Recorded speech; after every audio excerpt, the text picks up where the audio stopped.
It's on here now. The goalkeeper's beaten, and South Africa have done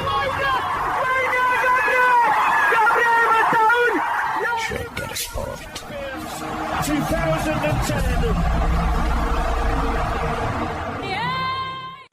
ሰላም ጤና ይስጥልን እንደምናላችሁ የተከበራችሁና የተወደዳችሁ የሸገር ስፖርት ዊዝ አበበ ግደይ የዩቲዩብ ቻናል ቤተሰቦቻችን በያላችሁበት እጅግ አስደሳች ጊዜን እያሳለፋችሁ እንደሆነ ተስፋ እናደርጋለን። መልካሙን ሁሉም ለናንተ እንመኛለን። ታዲያ ይህንን ሸገር ስፖርት ዊዝ አበበ ግደይ የሚለውን የዩቲዩብ ቻናላችንን ሰብስክራይብ አድርጉት፣ የደውል ምልክቱን ተጫኑትና አዳዲስ ፕሮግራሞችን ስንለቅ መልእክት ይድረሳችሁ። ላይክ በማድረግ እንዲሁም ደግሞ ሊንኩን ለሌሎች በማጋራት በተከታዮች ቁጥር እንድንበዛ የምንሰራቸው ፕሮግራሞችም ብዙ ሰዎች ጋር እንዲደርስ የምታደርጉትን ጥረት አጠናክራችሁ ቀጥሉ እንላለን። እስካሁን ላደረጋችሁልን ድጋፍ፣ እገዛ እና እኛን ለማንቃት ለሄዳችሁት ርቀት በሙሉ ምስጋናችን ትልቅ ነው። በጣም እጅግ በጣም አድርገን እናመሰግናለን።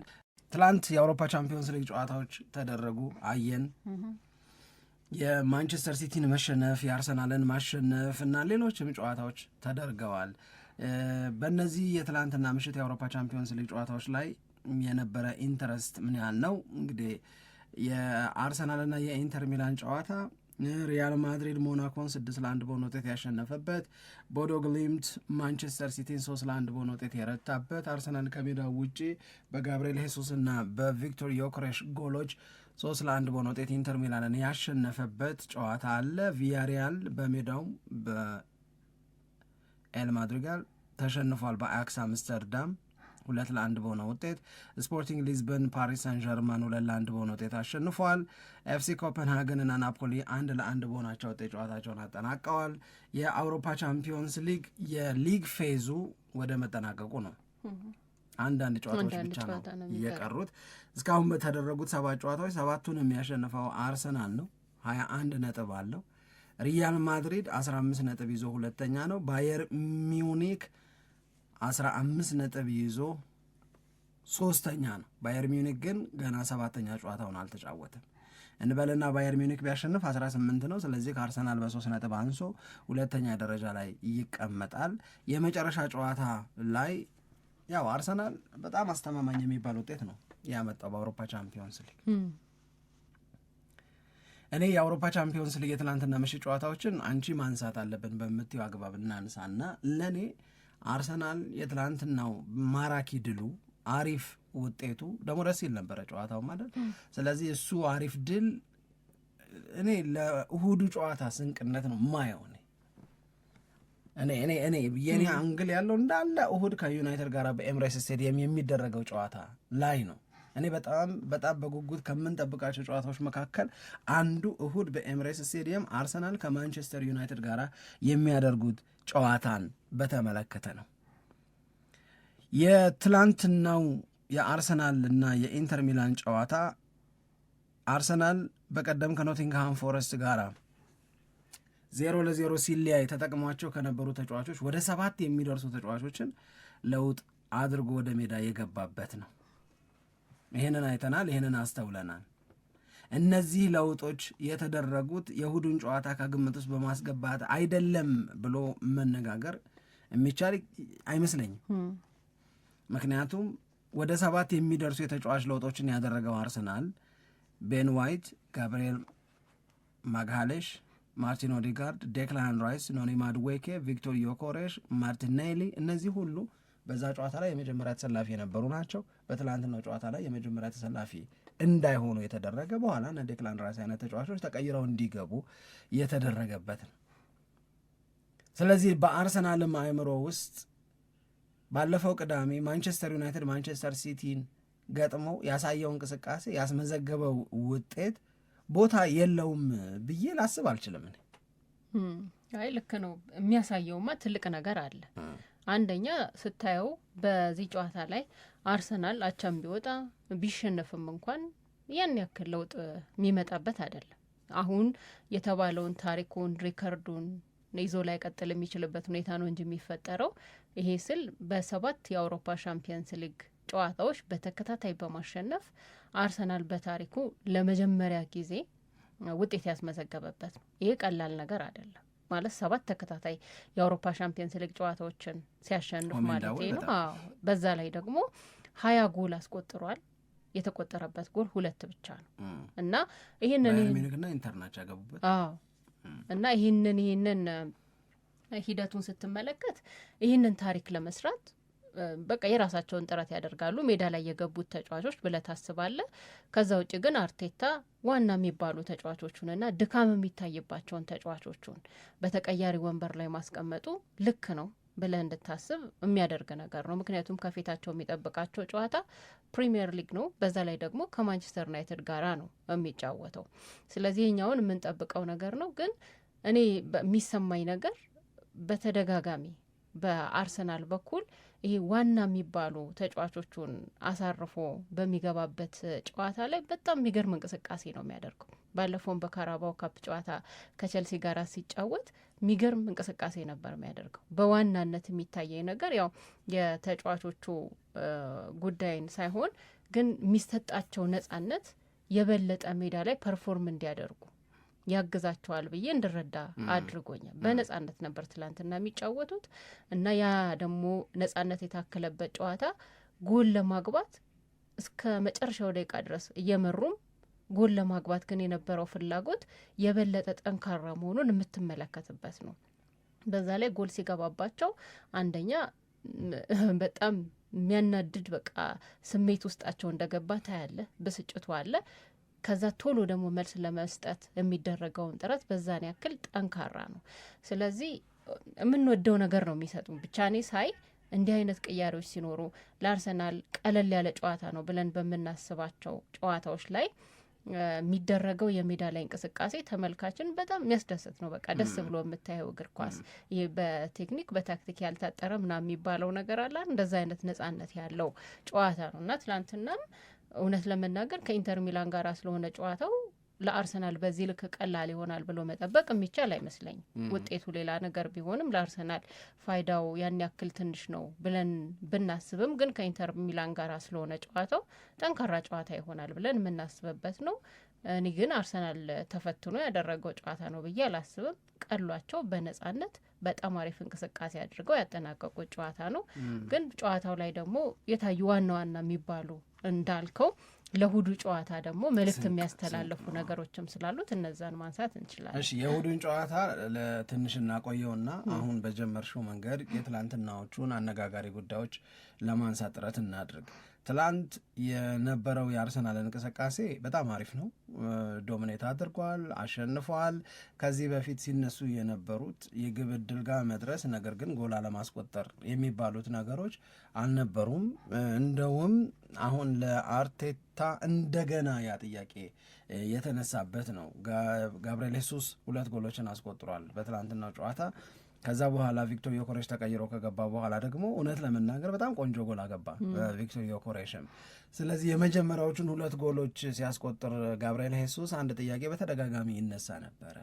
ጋብርኤል ሄሱስ ለምን የመጀመሪያ ተሰላፊ አይሆንም የሚል ከውጤታማነት አንጻር ከኤፌክቲቭነስ አንጻር ይሄ ልጅ ይሄ እድል ይገባዋል የሚል ነገር እየተነሳ ያለ ያኛው ደግሞ ተቀይሮ ገባና ዮኮሬሽ ጎል አገባ፣ ያውን ቆንጆ ጎል አገባ።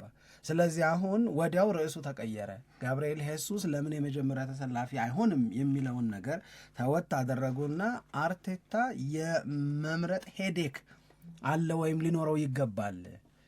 ጋብርኤል ሄሱስ 2 ጎሎችን አስቆጥሮ ወሬው በሙሉ ስለሱ እንዲሆን እሱን ለምን አያስገባውም እሱን ለምን አይመርጠውም ከሚለው አጀንዳ ጋር እንድንያያዝ እና እንድንሰፋ አድርጎን የነበረውን ነገር የኮሬሽ ተቀይሮ ገብቶ ያደረገው እንቅስቃሴና ያስቆጠረው ጎል ቀላል አይሆንም ወደሚል መለሳለስ እንድንመጣ አደረገን ነው።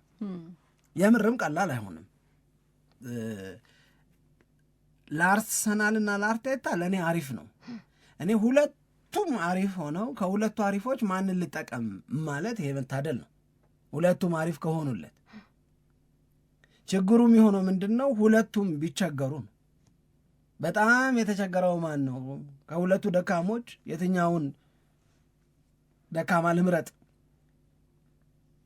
የሚል ቢሆን ኖሮ እንደ ችግር እናነሳዋለን። አሁን ግን ሁለቱም አሪፍ ሆኑ፣ ሁለቱም ትላንትና ያደረጉትን እንቅስቃሴ እሁድ እንዲደግሙት በማሰብ ከሆነ ለእኔ ናይስ ሄዴክ እውነት ለመናገር አሪፍ ነው።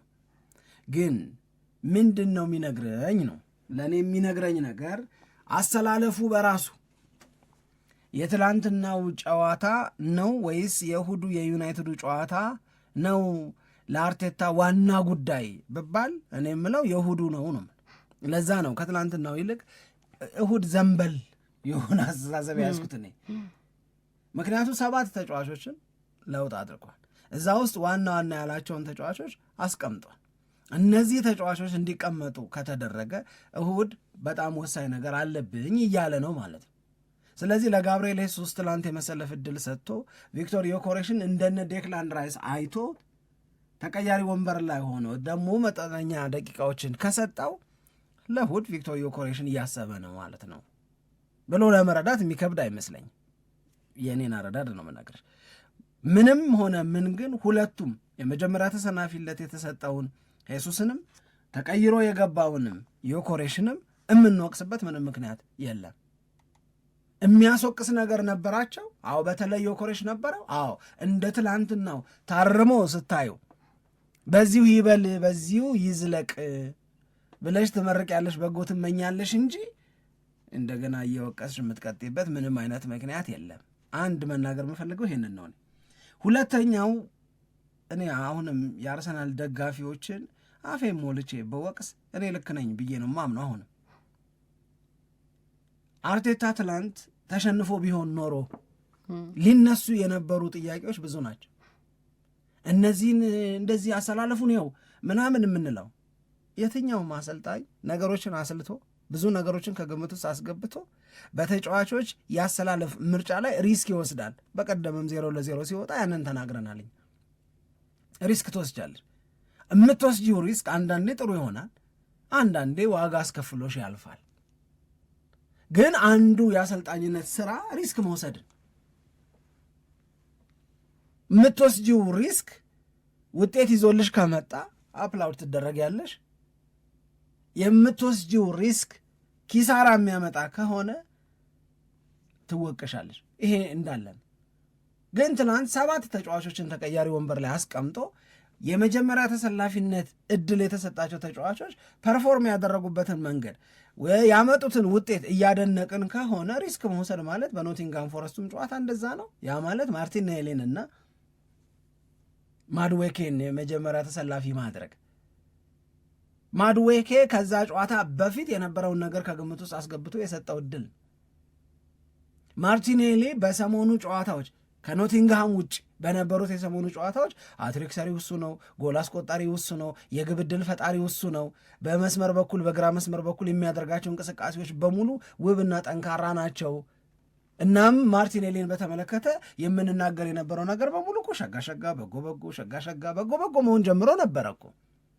ቢያምነው የሚፈረድ አይደለም። ስለዚህ የመጀመሪያ ተሰላፊነትን እድል ሰጠው። ነገሮች አልሆን ሲሉ ፈርስታፉ አልቆ ሰከንዳፉ እንደተጀመረ ቀየራቸው።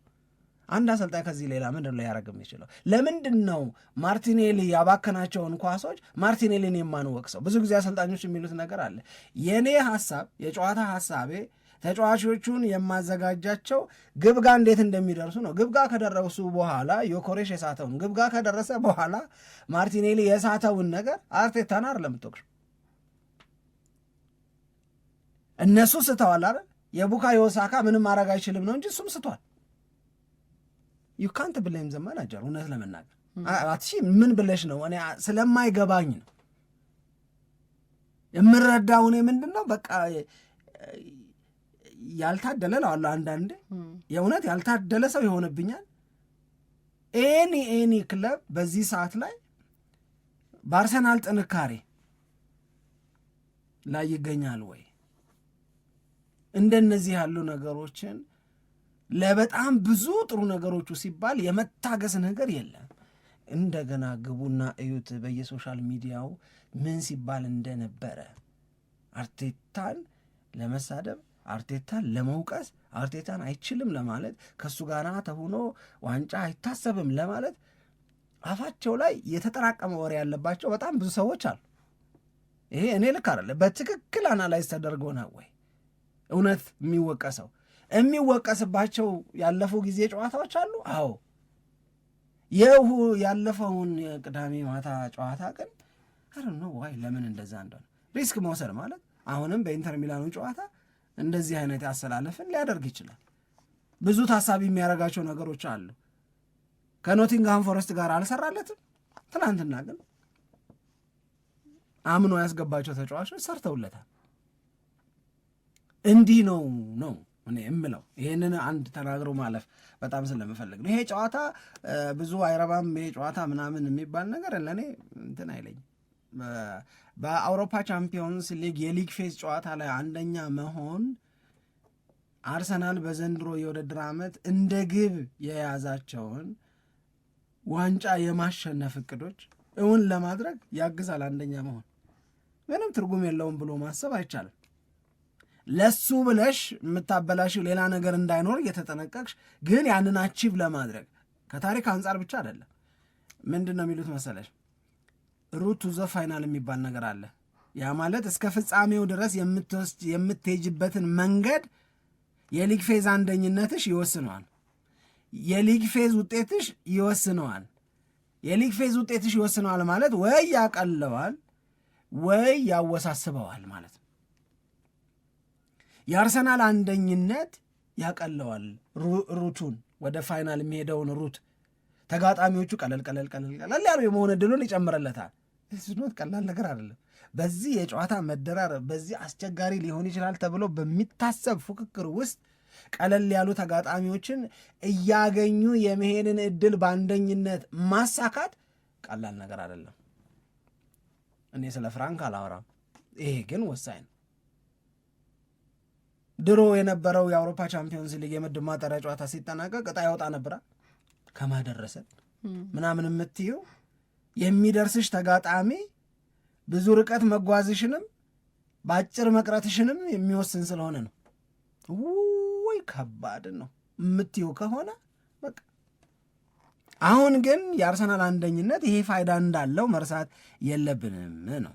2 የአውሮፓ እግር ኳስ ማህበር አሻሽሎታል። የሊግ ፌዝ ጨዋታች ላይ አንደኛ ስትወጪ ድሮ በደረጃ ሰንጠረዡ የምድብ ማጣሪያ ላይ አንደኛ ስትወጪ አዌይ ጌም ፈርስት ነው የምትጫወችው። ለጉብዝናሽ እንደሚሰጥ ማበረታቻ ነው። አምና አልነበርም እንደዚህ አይነት ነገር። ዘንድሮ ግን በሊግ ፌዝ አንደኛ ስትወጪ አዌይ ጌም ፈርስት ነው። የመልሱን ጨዋታ በሜዳሽ ነው የምትጫወችው። ይሄ አድቫንቴጅ። ለዚህ አድቫንቴጅ አርሰናሎች ትላንት ኢንተር ሚላንን ማሸነፋቸው በጣም አሪፍ ነው። በጣም አሪፍ ነው። 3ኛው መናገር የምፈልገው ነገር ከመናገሬ በፊት አንቺ አውሪ አለኝ እኮ የምናገረው ለምንድን ነው ብዬ የምጠይቀው ጥያቄ አለኝ። ከፈለግሽ እሱም ላይ አንቺ ለአንተን በይና አውሪበትና አንድ ማኑኤል አካንጂ ትላንትና የተናገረው ነገር እያሸነፋቸውም ለምንድን ነው ስለ አርሰናል ያልገባቸው የእውነት ለመናገር 2 ዲየጎ ሲሞኒ እያሸነፈው አርሰናል ለአርሰናል መመስከር ለአርሰናል ጉብዝና እጅ መስጠት የአሁኑን እውነት መቀበል በጣም ይቸግራሉ። እና ገብቶሽ ከሆነ እኔ ምለው አለኝ አንቺ ግን ገብቶሽ ከሆነ ከአንቺ ያስቀድሜ ብሰማ ደስ ይለኛል። አይ ይገርመኛል። ፕሪሚየር ሊጉም ላይ እኮ እንደዚህ አይነት ተመሳሳይ የሆነ አስተያየት ይሰጣሉ። አይ ጠንካራው ቫንዳይክ ከአርሰናል ጋር ከተጫወትኩ በኋላ ሲቲ ዋንጫ እንደሚበላ ገባኝ ያለው ማለት ነው። እንደዚህ አይነት አስተያየት ይሰጣል።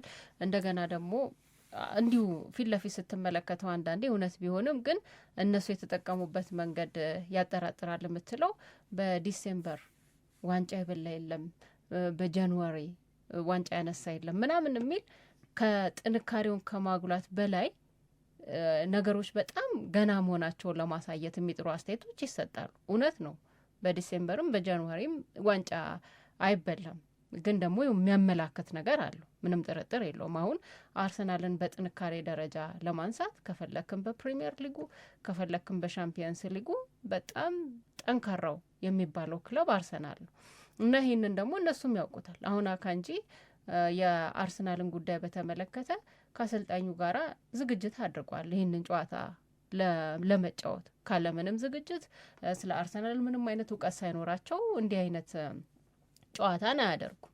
ግን ከጨዋታ በፊት አንዳንድ ጊዜ የሚሰጡ አስተያየቶች የተጫዋቾችን ስነ ልቦና በቃ ለመጉዳት ጫና ለመፍጠር ታስቦ ነው ይህንን የተናገሩት ይባላል። አስተያየቶችም ሲናገሩ ተጫዋቾችም ሲናገሩ በዚህ አይነት መንገድ ለመተርጎም የሚሞከርበት እድል አለ። ግን አይገባም አሁን ያካንጂ እውነት ለመናገር እኔም ምንም አልገባኝም ለምን የሚለውን ነገር። በዛ ላይ ደግሞ በጨዋታው ላይ እንደዛ ብሎ የተናገረ አንዳንድ ተጫዋቾች ከጨዋታ በፊት ሲናገሩ በጨዋታ ላይ በጣም የተለየ ፐርፎርማንስ ያሳያሉ፣ ጎልተው ይወጣሉ እና ያንንም ነገር ያየንበትን እድል አልሰጠንም። ግን ተመሳሳይ አስተያየት ሰጥቷል። ከዚህ በፊት እንደምንሰማቸው አይነት አስተያየቶች ናቸው። ከዛ ይልቅ ግን የኢንተር ሚላን አሰልጣኝ የሰጡት አስተያየት አሪፍ ነው ብዬ ነው የምረዳው። ምክንያቱም እሳቸው የተናገሩት ነገር አንደኛው ነገር ምንድን ነው ፈቀድክልኝ አንተ ክርስቲያን ኪቡ ግን ሰርፕራይዝ ዶናችኋል ወይ በአርሰናል እንዲህ ባለ መንገድ በመሸነፋችሁ ያልጠበቃችሁት ወይንም ደግሞ በጣም ያስደነቃችሁ ነገር ነው ወይ ተብሎ ተጠይቀው ነበር። በፍጹም የሚል አስተያየት ነው የሰጡት። ምክንያቱም አርሰናል ምን እያደረገ እንደሆነ እናውቃለን። አሁን በአውሮፓም ቢሆን በእንግሊዝ ፕሪሚየር ሊግም ቢሆን ነገሮችን በምን አይነት መንገድ እያደረገ እንደሆነ ቤስት ፐርፎርመንስ በየጨዋታዎቹ ላይ እያሳየ እንደሆነ እናውቃለን፣ በፕሪሚየር ሊግም በአውሮፓም። ስለዚህ እንዲህ አይነት ጨዋታዎችን የሚጫወት ቡድንን ስለሆነ የምንገጥመው እሱ ቢያሸንፈን ወይንም ደግሞ ሜዳ ላይ የሚያሳየው እንቅስቃሴ እኛን ሊያስደንቀን ሊያስገርመንም የሚገባ ነገርም አይደለም። አልተደነቅንም። በቃ የምንችለውን ነገር ለማድረግ ወደ ሜዳ ገብተናል። አጨዋወቱን ተረርተን ለማሸነፍ ይሄ መንገድ ይጠቅመናል ብለን ባሰብነው የጨዋታ አካሄድ ወደ ሜዳ ገብተናል። ግን ደግሞ አልተሳካም። ይሄ አልተሳካም፣ ግን የሚያስደንቅ ነገር አይደለም የሚል አስተያየት የሰጡበት ነው። ከዛ በተጨማሪም ደግሞ አሁን ባለው ሁኔታ በተለይም ደግሞ ይሄ በስኳድ ዴብዙ ጉዳይ ላይ በአውሮፓ ካሉት ክለቦች በበለጠ ሁኔታ አንድም አርሰናልን ሁለትም ደግሞ ባየር ሚዩኒክን በቃ ቤስት የሚባሉ ቲሞች ናቸው ብለው አስተያየት የሰጡበትንም ከጨዋታው በኋላ ስንመለከት ነበር። ግን እሳቸውም ደግሞ የተናገሩት ነገር ምንድን ነው? በሻምፒየንስ ሊግ ትልቁ ቁም ነገር ሁላችንም የምንረዳው በሻምፒየንስ ሊግ አሁን ከሚደረጉት ፉክክሮች በዘለለ በኖክአውት ጨዋታዎች ላይ የሚደረገው ነገር የበለጠ ወሳኝ ነው። ያኔ የምትጫወተው ጨዋታ እና የምታስመዘግበው ውጤት የበለጠ መለኪያ ሊሆን ይችላል። ሻምፒየንስ ሊግ ውድድሩ ትንሽ ለየት ያለ ነው። አንዳንድ ጊዜ አይገባንም ሻምፒየንስ ሊግ ላይ የሚፈጠሩት ነገሮች ብለው ሰዎችም አስተያየት ይሰጣሉ እና ያኔ የሚመዘገበው ውጤት የበለጠ ወሳኝ ነው እዛ ስንደርስ የሚል አስተያየታቸውን ሰጥተዋል። ግን በብዙ ደረጃ እኛም ከዚህ በፊት በፕሮግራማችን ላይ እንዳነሳ ነው በቃ ምርጡ ቡድን አርሰናል ነው በዚህ ወቅት ብለው የሚስማሙ ብዙ ሰዎች አሉ። በተለያየ አቅጣጫ ደግሞ አይ አርሰናል በጣም ቀላል ነው፣ ምንም አይነት የተለየ ነገር የለውም የሚልም ደግሞ አስተያየት የሚሰጡ ሰዎች እንዳሉ የምናስታውሰው ነገር ነው። እንግዲህ የየራሳቸው የሆነ ምክንያት ይኖራቸዋል። አንዳንዶቹ ለመረበሽ ሊሆን ይችላል፣ ጫና ለመፍጠር ሊሆን ይችላል። አንዳንዶቹ ደግሞ ጨዋታውን እንግዲህ በጣም ቀለል አድርገው ተመልክተውትም ሊሆን ይችላል ብዬ ነው የምረዳው። ሁለት ነገሮችን ልንገርሽ። አንደኛው አሁን ቅድም መነሻሽ ላይ ያስቀመጥሽው በታህሳስ በጥር የሚበላ ዋንጫ የለም ያለው ሶቦስ ላይ ነው። ይህንን ሀሳብ እኔ ሙሉ በሙሉ እጋራለሁ። ማርቴታም ይጋራል፣ ሌሎቹም የአርሰናል ደጋፊዎችም ይጋሩታል። በታህሳስ በጥር ዋንጫ ተበልቶ ስለማያውቅ ፕራክቲካሊም እንደዛ መሆን የሚችልበት እድል ስለሌለ አሁን ያወራነው ወሬ ግን ከዛ ጋር የሚያያዝ አይደለም። እኛ እያልን ያለነው እያሸነፋቸውም አውት ፐርፎርም እያረገም ወይም በልጦ በደንብ አሳምነው እየረታቸውም ጭምር አርሰናልን የማክበር አቅም ለምንድን ነው የሚያጡት ነው ጥያቄው እንጂ ይሄ በታህሳስ እና በጥር ዋንጫ ከመብላት ጋር የሚያያዝ አይደለም። ዲየጎ ሲሞኒም በተመሳሳይ ከዋንጫ ጋር እያይዞ ሳይሆን ጠንካራ ቡድን አይደለም አርሰናል። ጠንካራውማ ኢንተር ሚላን ነው ያለው እሱ። አሁን ደግሞ ባየር ሚዩኒክ ምናምን ነው የሚባለው። የመጀመሪያው ነጥብ ከዋንጫ ማሸነፍ ጋር አያይዘን አናስበው። አርሰናል የሚገባው ክብር እየተሰጠው ነው ወይ? በልፋቱ በጥረቱ እና በጉብዝናው ላገኘው ነገር ምስክርነት ለመስጠት ለምን አነቃቸው? ያውም ደግሞ የቀጠቀጣቸው ክለቦች ናቸው። ይሄንን የማለት አቅም እያጡ ያሉት። ይሄንን ነው እኔ ማንሳት የምፈልገው። አብሮ መነሳት ግን መታሰብ ያለበት ምንድን ነው? ማንም ቢሆን ማኑኤል አካንጂም ቢሆን ዲየጎ ሲሞኒም ቢሆን ሌላም ሰው ራሱ ቨርጅል ቫንዳይክም ቢሆን የየራሳቸውን አመለካከት መያዝ መብታቸው። ያ የነሱ አመለካከት ስለ አርሰናል ስላልመሰከሩ አርሰናል የሚጎልበት ነገር አለ ማለት አይደለም። ስለ አርሰናል አንቆለጳጵሰው ስላልተናገሩ አርሰናል ይኮስሳል ማለትም አይደለም። ግን ለምን የሚል ጥያቄ ግን ሳይፈጥር ስለሚያልፍ ነው። እኛ እያልን ያለነው አርሰናል ሄዶ የቻምፒዮንስ ሊግን ዋንጫ ያሸንፋል እርግጠኛ ነኝ አይደለም። ወይም በፕሪሚየር ሊግ አሁን የያዘውን ጉብዝና አሁን የያዘውን አንደኝነት እስከ ግንቦት ድረስ ይዞት ይዘልቃል፣ ዋንጫም ይበላል። ለዚህ የሚሆን ማረጋገጫና ዋስትና ይኸው እያልን አይደለም። እያልን ያለ ነው ከጨዋታ አንድ አንስቶ ዩናይትድን ከገጠመበት እስከ በቀደሙ የኖቲንግሃም ፎረስት ጨዋታ ድረስ በድምሩ ያየነው አርሰናል የሚመሰከርለት ነው። አሁን ቀጥሎ የሚመጣው የዩናይትድ ጨዋታ ከዛ በኋላ ተከታትለው የሚመጡት የፕሪሚየር ሊግ ጨዋታዎች ለአርሰናል እንዲሆናል እንዲህ አይሆንም አይደለም። እስካሁን የመጣበት መንገድ በፕሪሚየር ሊግ ግን ለአርሰናል ባርኔጣ ለማንሳት አቅም የሚያሳጣ አይደለም። ለአርሰናል ለማጨብጨብ አቅም የሚያሳጣ አይደለም። የሚያስጨበጭብ ጉብዝና፣ የሚያስጨበጭብ ጥንካሬ፣ የሚያስጨበጭብ ኮንሲስተንሲ አለው አርሰናል። መሀል ላይ የነበሩ መንገራገጮችን፣ መሀል ላይ የነበሩ በጣም ጥቂት መሳሳቶችን እንዳለመርባት ለመደምደም የምትጠቀሚ ከሆነ ብዙዎቹን ጠንካራ ጎኖች አደለም ጎል ልታገቢበት የግብ ሙከራ ልታደርጊበት ያቃተውን በርካታውን አጋጣሚ ለመደምደሚያሽ ለምን አትጠቀሚውን ብዬ ነው መጠይቀው። እኔ የሆነ ነገር ይኖራል አይደል? ፕሬሚሲሶች፣ መነሻዎች ማለት ነው። ከነዛ መነሻዎች አንድ ሌላ መነሻ ይኖርሽና ደርፎር ብለሽ አንድ ኮንክሉዥን ላይ ትደርሻለሽ። በዚህ ሰዓት እስካሁን ባየነው የፕሪሚየር ሊግ ጨዋታ ስለ አርሰናል የምንደመድመው ጠንካራው ቡድን እሱ እንደሆነ ነው። ከዴይ ዋን ቨርሰስ ዩናይትድ አንስቶ እስከ በቀደሙ የኖቲንግሃም ፎረስት ጨዋታ ድረስ ይህንን መናገር ያስችላል ወይስ አያስችልም ነው እንጂ ጥያቄው ግንቦት ላይ ዋንጫ የሚበላው አርሰናል ነው አይደለም አይደል? እሱ ሌላ ቋንቋ ነው።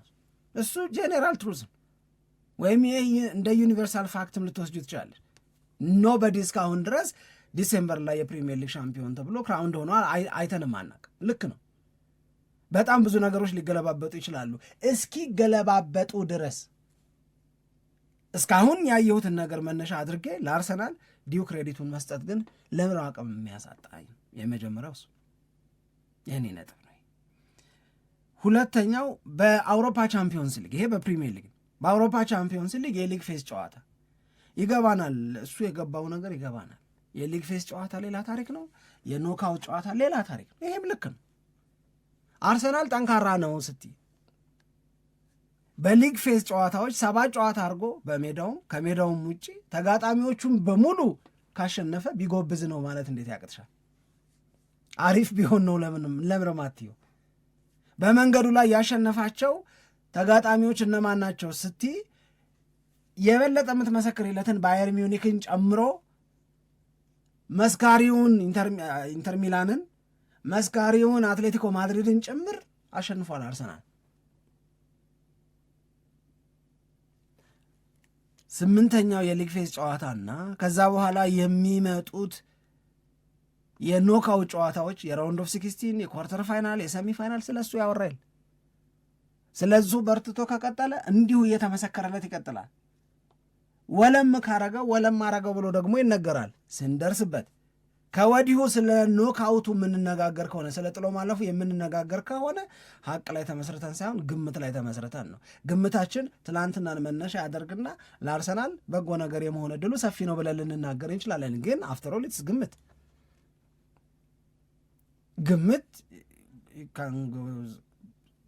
ጥሩ ወይም መጥፎ ምናምን ሊሆን ይችላል። ልክም ልትሆኝ ትችላለች፣ ልክም ላትሆኝ ትችላለች። እውቀት አይደለም መነሻ ያለው አስተያየት። መነሻው ምንድነው? ትናንትና። ስለዚህ አርሰናልን በተመለከተ ስለ ጉብዝናው፣ ስለ ጥንካሬው ራሳቸውን ገጥሞ ስላደረሰባቸው ሽንፈት፣ ራሳቸውን ገጥሞ ስለወሰደባቸው ብልጫ የምትናገሪው ነገር ነው እንጂ ስለ ወደፊቱ አይደለም። አርሰናል ጠንካራ ቡድን አይደለም ይሉሽና የሚነግሩሽ በሊግ ፌዝ እና በኖካውት መካከል ያለውን ልዩነት ነው ማጠፋው። እሱ መች ሳት ነው እሱ የጥሎ ማለፎች ጨዋታዎች ሞር ከባድ እየሆኑ እንደሚመጡ ማንም ያውቃል። እንግዳ ነገር አይደለም ወይም አዲስ ነገር አይደለም እየነገሩ ነው ያለው። እዚህ ጋር ግን የሚሰሩት አንድ ነገር ምን እንደሆነ ታውቂያለሽ? ባየር ሚዩኒክ ነው የሚበልጠው ሲሉ ባየር ሚዩኒክስ በሊግ ፌዝ ነው አይደል እየተጫወተ ያለው። ዘሎ ደብል መጥቶ ኖካውት ገብቶ ኖካውት ላይ ያሳየን ጥንካሬ አለን የለም እኮ። ሴም ስታተስ ላይ ነው ያሉት አርሰናልም ባየር ሚዩኒክም። እንደውም አርሰናል ባየር ሚዩኒክን አሸንፎታል። ስለማይገባኝ ነው።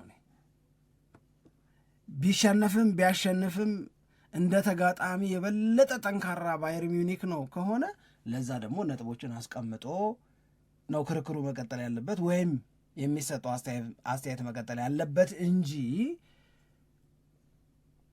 ኖካውትና ሊግ ፌዙ ይለያያል፣ ዲሴምበር ላይ ዋንጫ አይበላም እያልሽ ባልጠፋን ነገር ልታጅቢው የምትችል አይነት ነገር አይደለም ብዬ ነው የማስበው። ለማንኳሰስ ይመስላል እኮ አሁን ለምን ነው አሁን እኔ ግራ ስለገባኝ ነው። ለምንድን ነው አሁን ማኑኤል አካንጂን፣ ቨርጂል ቫን ዳይክን፣ ዲየጎ ሲሞኒን አርሰናል ላይ የሚያስነሳ የጋራ አጀንዳ ምናምን ምንድን ነው ያላቸው? ለምሳሌ ሲቲንም ገጥሟል፣ አርሰናልንም ገጥሟል።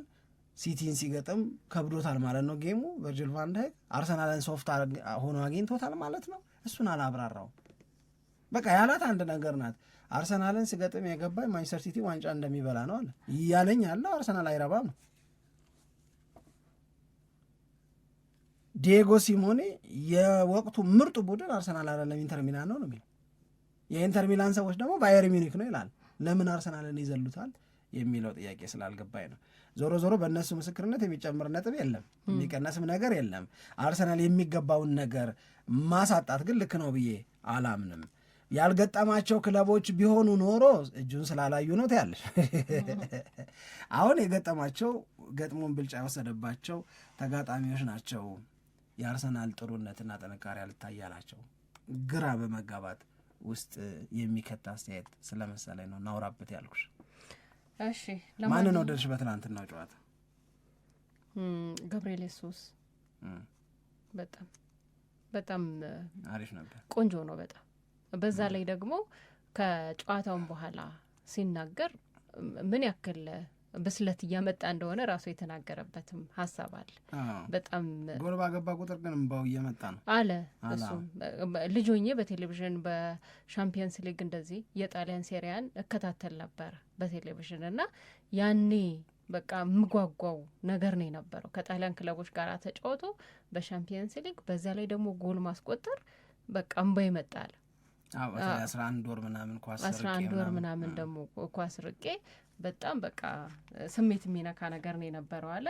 ከዛ በተጨማሪ ግን በተለይ አሁን አርሰናልን በተመለከተ የአጥቂ መስመር ተጫዋቾቹ ብቁ እየሆኑለት ነው አይደል? አሁን ቅድምም ስናነሳ እንደነበረው 2 ጎል አስቆጠረ። ከዛ ደግሞ ከዚህ በፊት ባልታየ ሁኔታ የኮሬሽም ጎል አስቆጠረ። ከዚህ በፊት ማለት ባልታየ ሁኔታ ያልኩት ጎሉ በጣም ቆንጆ ጎል ስለሆነ ነው። እንደዚህ አይነት የኖቲንግሃም ፎረስት ጨዋታ ላይ የሳተውን አይተሽ ትላንት ያገባው ስታይ በቃ አሁን በጣም አሪፍ ጎል ነው ያስቆጠረው። ከዛ ደግሞ ካይ ሃቨርትዝም አለ እና ሁላችንም በአጥቂ መስመር ላይ ያለነው ተጫዋቾች መጀመር እንፈልጋለን ጨዋታውን ለአርሰናል ይሄንን ጨዋታ መጀመር እንፈልጋለን እና ለሁሉም ደግሞ በጣም ክብር አለኝ ለዮኮሬሽም እንደዚሁም ደግሞ ለካይ ሃቨርትዝም በጣም ክብር አለኝ። ከዚህ በኋላ እኔ ልጅ አይደለሁም፣ አሁን 28 ዓመት ሆኖኛል እና እግር ኳስን እንዴት ባለ መንገድ መረዳት እንዳለብኝም ገብቶኛል። አሁን የምረዳበት መንገድ የተለያየ ነው። ስለዚህ ካይ ሃቨርትዝም ስላለ ዮኮሬሽም ስላለ በጣም ደስተኛ ነኝ። ሁላችንም ወደ ሜዳ ገብተን ጎል ማስቆጠር ነው የምንፈልገው። በስተመጨረሻ ደግሞ ያው ጎሉን ማናስቆጠረ ሳይሆን ክለባችን አሸነፈ የሚለው ነው ገዢ እና ትክክለኛ አካሄድ መሆን ያለበት ብሎ እሱም አስተያየቱን እንደዚሁ ሰጥቷል። ከዛ በተጨማሪ ደግሞ እንደዚሁ አርቴታም ሲናገር ነበረ። በጣም በቃ ሚስ አርገነው ነበር ጋቢን ብሏል። እሱ በረጅም ጊዜ ነው የተጎዳው እና በነገራችን ላይ ይሄ የጉዳት ጊዜ በህይወቱም በእግር ኳስ ተጫዋችነቱም በጣም ትልቁን ትምህርት ያገኘበት እንደሆነ ገብርኤል ኢየሱስ በተደጋጋሚ እየተናገረ ነው የሚገኘው። ያሳለፈው ጊዜ ቀላል እንዳልሆነ ግን ደግሞ በህይወታችን ውስጥ የሚመጡት ጥሩም እንደዚሁም ደግሞ ከባድ የሚባሉ አጋጣሚዎች የራሳቸው የሆነ ትልቅ ትምህርት እንዳላቸው ተናግሯል እና ረጅሙን እና ጠንካራውን ትምህርት የወሰድኩበት ጊዜ ነው ይሄ የጉዳት ጊዜ ብሎ ሀሳቡንም ሰጥቷል። አሁን በቃ ኮንፊደንሱ የበለጠ በየጨዋታዎች ላይ እየገነባ ነው። አርቴታም የተናገረው እሱን ነው። በጣም ደስተኞች ነን በዚህ ሁኔታ ብሎ እሱም አስተያየቱን ሰጥቷል። ስለ ዮኮሬሽም ደግሞ ሲናገር ነበረ። በዮኮሬሽም ጎል ማስቆጠር ምን ያክል ደስተኛ እንደሆነና በየጨዋታው ላይ የሚፈጥረው ኢምፓክትም ተጽዕኖም ደግሞ ከፍ እያለ እንደመጣ ይሄ ደግሞ የበለጠ አርሰናልን የተሻለ ቡድን እንደሚያደርገው አስተያየቱን የሰጠበት ነው። ስለዚህ ለአርሰናል እንደውም ዋይኒ ሩኒ መሰለኝ የተናገረው በቃ የገብርኤል ኢየሱስ ፐርፎርማንስ ትላንትና ለአርቴታ በእሁዱ ጨዋታ አሰልፈኝ የሚል መልእክት ነው። እንደዛ አይነት ነገር ነው እና እኔ አርቴታን ብሆን እንደዚህ አይነት ውሳኔዎችን ወስናለሁ ብሎ ሲናገር ነበር እና ትላንትና በተደረገው ጨዋታ ላይ ከአርሰናል በኩል በጣም መነሳት ያለበት ነገር ብዬ የማስበው ከአጥቂዎቹ በአንድ ጨዋታ ላይ በሁለቱም አጥቂዎቹ ጎል ማግኘት መቻል 3 ጎል ማግኘት መቻል በጣም አሪፍና የተሻለ ነው ብዬ መልካም። ለማንኛውም ትላንትና የተደረገው የአርሰናልና የኢንተር ሚላን ጨዋታ በአርሰናል 3-1 አሸናፊነት ተጠናቋል። አርሰናል የሚያሳምን ብልጫ እና ማስተማማኝ ውጤትን አምጥቷል። በአውሮፓ ቻምፒዮንስ ሊግ የሊግ ፌዝ እስካሁን በተደረጉ ጨዋታዎች 7ቱንም አሸንፏል፣ አንደኛ ነው። አርሰናልን በተመለከተ እነዚህን ነጥቦች አንስተናል። እናንተስ ምን ተሰማችሁ የሚለውን ብናውቅ ደግሞ ደስ ይለናል። ማንቸስተር ዩናይትድ እሁድ ከአርሰናል ጋር ለሚያደርገው ጨዋታ ሲቲን አሸንፎ ጥሩ ስንቅ ይዟል።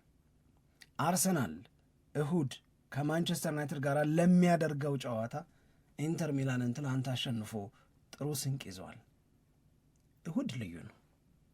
ተው እሁድ ልዩ ነው። እኔ ቅድም እንዳልኩሽ የኢንተር ሚላንንና የአርሰናልን የትናንትና ጨዋታ አስገድደሽኝ አሁን ያወራናቸውን በሙሉ እንድናወራ አረግሽኝ እንጂ ዋናው ትኩረቴ ይሄ ስንቅ የአርሰናል ይሄ ስንቅ የዩናይትድ የእሁዱን ግብግብ በለውና በለው ማለት እሁድ ነው። በጣም በስፋት እንነጋገራለን። ጥያቄ ጠይቀናቸው እንመለስ። ጥያቄው ለእኔም ለአንቺም ለነሱም ነው፣ ለአድማጮቻችንም ነው።